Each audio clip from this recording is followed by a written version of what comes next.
The President just signed a fantastic executive order today. Executive Order to the Selected Reserve and certain members of the Individual Ready Reserve of the Armed Forces to active duty. I'll read this statement, this executive order, and then I'll chime in. Section 1, Emergency Authority. To provide additional authority to the Secretaries of Defense and Homeland Security to respond to the national emergency declared by Proclamation 9994, the authorities under Section 12302 of Title 10 United States Code and Sections 2127, 2308, 2314, and 3735 of Title 14 United States Code are invoked and made available according to their terms to the Secretaries of Defense and Homeland Security, the Secretaries of the Army, Navy, and Air Force at the discretion of the Secretary of Defense and the Secretary of Homeland Security with respect to the Coast Guard when it is not operating as a service of the Navy, are authorized to order to active duty not to exceed 24 consecutive months such units and individual members of the Ready Reserve under the jurisdiction of the Secretary concerned not to exceed 1 million members on active duty at any one time, as Secretary of Defense, and with respect to the Coast Guard, when it is not operating as a service of the Navy, the Secretary of Homeland Security considered necessary. The Secretary of Defense or the Secretary of Homeland Security, as applicable, will ensure appropriate consultation is undertaken with relevant state officials with respect to the utilization of National Guard Reserve component units activated under this authority. Section 2 of the executive order basically provides a list of caveats.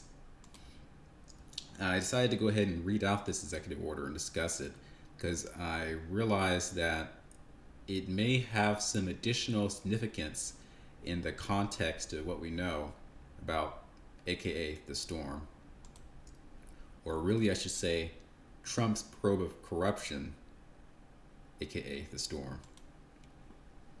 As you can recall, President Trump recently declared a state of national emergency in reference to SARS-CoV-2 infection that's now pretty much plaguing the United States and the rest of the world. This proclamation allowed for the calling up of troops to go and assist various areas around our country. The National Guard is usually enlisted for service during times of national emergency. This particular executive order addresses all of the branches of the military and states that a number of reserve troops with a total number of less than 1 million can be converted to active duty. This allowance appears to be in contradiction to posse comitatus, that measure that restricts the military from acting as a police within the country.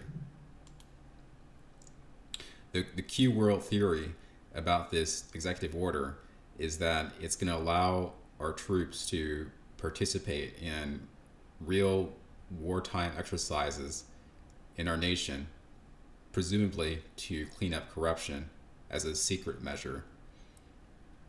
Or if you want to flip around to the minus Q universe, that is I call it the AJ universe, the famous podcaster that brings up all of his theories.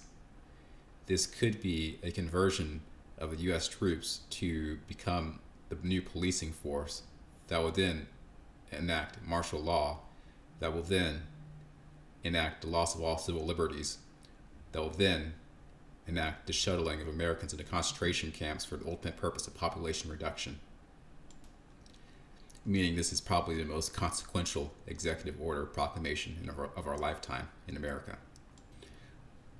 The lay explanation is that these active duty military, they will essentially be helping with the consequences of the pandemic.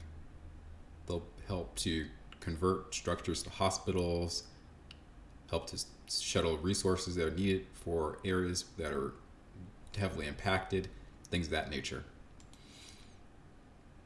My gestalt is that by Sunday or early next week, somehow martial law will be enacted, and somehow this enactment will relate to the previously discussed Q plan of routing out corruption. This is the fun choice, as I'll consider having active duty military help out in the pandemic. I have that as rather boring choice to have our military converted from reserve to active duty. I plan to do a follow-up video in 2 weeks reflecting on my acuity or folly in this instance. If very drastic changes occur, a follow-up video may occur sooner.